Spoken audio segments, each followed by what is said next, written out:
Сини шампиони.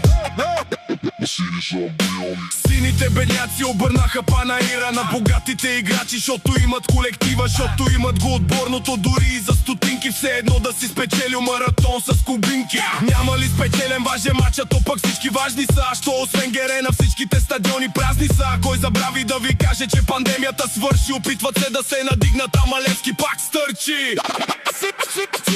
Сини шампиони, тесни стадиони, сини гръмки песни, а противниците смешни. Мъждукат и други тимчета разни мъждукат, но Левски блести. Опитват се с Левски да крачат и крачат, но Левски лети. Най-скъпите трето и четвърто място, щото с ножа между зъбите Левски гледа бясно. Беше ми забавно награждаване за второ място. Беше весело, страстно, беше много класно. И си мисля, че парите ще ги спасят от лавината, ама зимата за тях не спря през годината. Цека, Валтер, Киро, Симпатяги са и тримата, а Наско без пари им запуши турбината.